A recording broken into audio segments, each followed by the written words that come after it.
landscaping usually. Okay, yeah, landscapers would totally make it there. I guess it's pretty similar, but This one here, you get paid by, like, it's piecework is what they call it, which means you are getting paid per tree that you plant. Which means when you're not planting, you're not getting paid. That's fine though. Oh, totally. I don't mind that because I can plant pretty quick. Well, you guys get paid too. absolutely, yeah. But you see, the first year they usually call the investment year, and everyone goes to the investment year where you're not making a lot of money, but you're learning like the technical parts of the job that eventually help you get efficient to be able to really make some good cash. For me, I needed 2 investment years. Oh yes, definitely so. But I got competent eventually, you know. But But it was definitely an investment for sure. And I think you will. I don't say this to very many people. A lot of people are like, "Oh, I would love to go planting," and I say, "Actually, I'm not sure if you understand what it entails." It's hard. It is brutal. You're by yourself.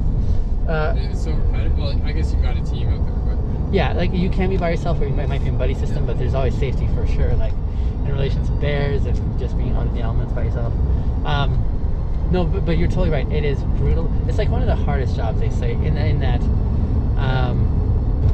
you've got these bags on your sides and your hips that are really heavy. You're bending over hundreds of thousands times a day planting your trees. Are you digging as well with a shovel, or?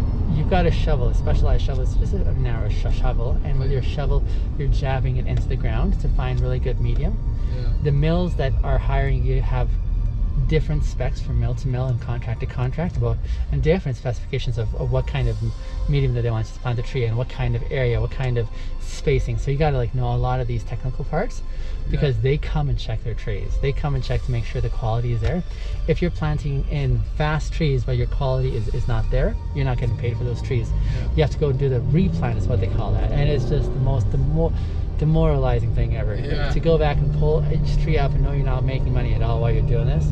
Oh yeah, it's so I'm very careful who I encourage to take on this job, because I just described the physical part, then there's the mental part.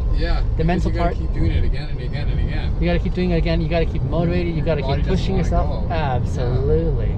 And you're fighting against time. You're fighting against the numbers. You're just it can be really stressful. It's hot. You've got the bugs that are keeping you company and royal massive numbers. There's just a hum that's just going there. I wouldn't do that right now, like, for sure. No, I know, me neither.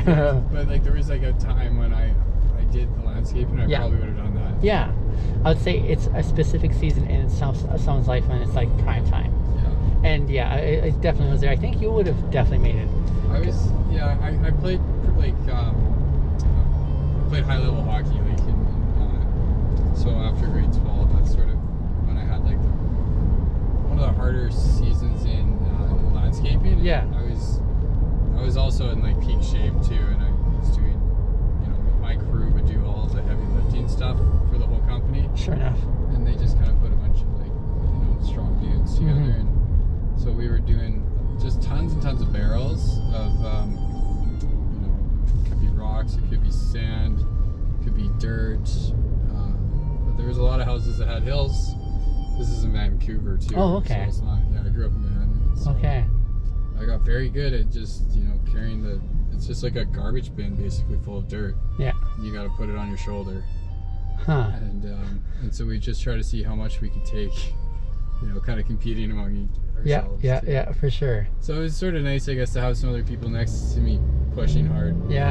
So that you can kind of like get some momentum off each other. Yeah, for sure. But I don't know if that would be the case when tree planting if you're kind of isolated. Not necessarily. So you're usually planting with partners, and if you're well paired, you're pushing yourself. So my first few years when I was just trying to figure it out, I was no help to anyone. But eventually I got to be what they call a high baller, which means you're planting really good trees, you have really good numbers and so on. And I was actually matching like the top high ballers in the camp.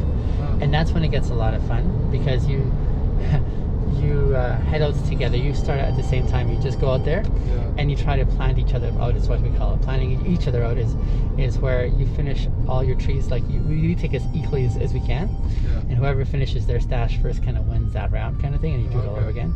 And so you just keep pushing yourself all day through the various loads that you're doing. You're carrying heavy loads, you're getting out there, you're planting good trees.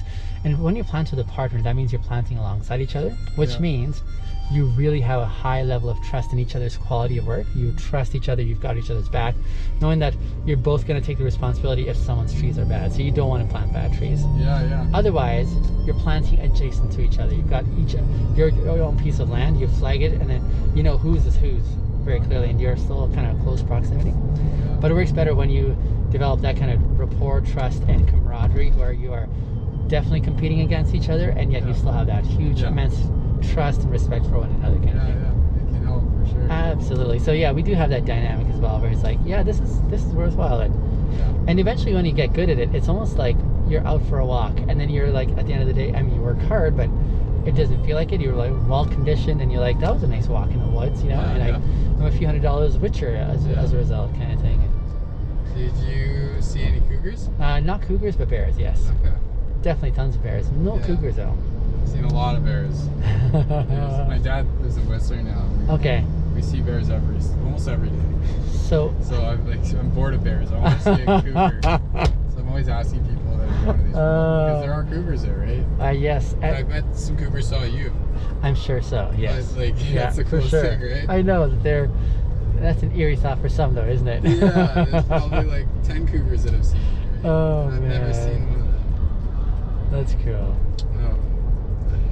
Hey, listen, in the last couple of minutes of a ride here, I have a question for you. Sure. I don't ask this usually of just anyone, but if the conversation is usually conducive, I'm like, hey, I'd love to do this. Yeah. But before I do ask my request, I want you to know I really do value a no answer if you feel like uncomfortable with the dynamic. Because I do want to honor that and let you know that's a very legitimate option there. Okay. My social platform, I focus a lot, like my followers are really keenly enthusiastic about by my work, which is how we connect with one another intentionally in ways that doesn't happen as often today. Okay. And so I just feature some of my rides saying, here's what this could look like when you connect with others. So my question is, would you feel comfortable if I were to share like our time? I love like our conversation. Some of the things are like so rich, you know, as far as, you know, what my followers would find tremendous benefit in. Would you feel comfortable if I were to feature our time together on my platform? No, I'd be You'd be okay with that? Yeah. Oh, sweet. Yeah. Let me get you to sign off. This is a video release form here. Sure. And then if you make sure there's a pen right there. Yeah. Make sure to include your email as well, and I will forward on the links as well. Or I can even give that to you before we leave here with my card. And then that way it'll, this is just my formal way of making sure I have that kind of consent. That.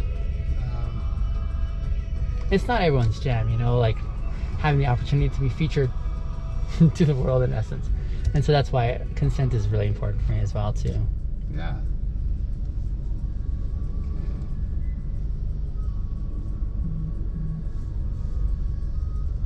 In reference to bears, we always got the training at the beginning of our planting season. And we'd always kind of like, yeah, whatever, you know, because we saw them from the trucks, but that was about it. Yeah. But the one time, that was the year it actually got real for us, when we heard about 3 ladies here in Alberta who were out for a run on the trail. Yeah. And a bear came out of the bushes. 2 of them ran in opposite directions. The 3rd one climbed up a tree. The bear went after the 3rd that went up the tree and dragged her down and mauled her to death. Oh, jeez. Another planter up north in BC who also got mauled as well. Planting trees. It can definitely happen. I was also going to mention, I don't know, there's sometimes an issue getting families. Oh, it looks like it's showing up. Okay. Okay. Yeah, I don't know. It's going to be... Are we taking a right? Keep going straight. Okay, I think it tells... No, it looks like it's telling us the right way.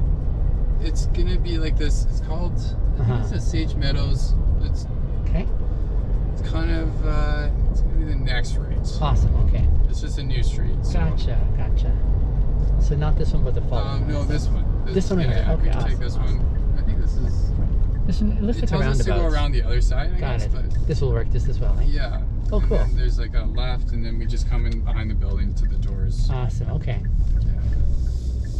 Yeah. So that year when that happened, it got real for us. You know. Yeah. Really, and then that was the summer when I just left here. Awesome. That was the summer then when I was sent out to finish this one block by myself just because I could. Yeah. I had radios and everything, but all of a sudden as I was planting, I was listening to my music, and then I saw this furball run in front of me. I'm like, oh, what was that? Another one ran by me. It was a bear cub. Little baby. Oh, and I'm like, how cute. Dangerous. And then at the same time, I'm like, crap, where is the mama? Around, Exactly. And I was like, oh man.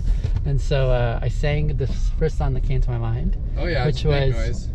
Sesame Street's theme song. I'm like, of yeah. all songs to think of, but and yeah, that was quite the year though. That was the year you're like, oh man, this is real. Okay, This so is over here. yeah, this is me. Awesome. Yeah, building 2000. Let me help you grab your bags here too.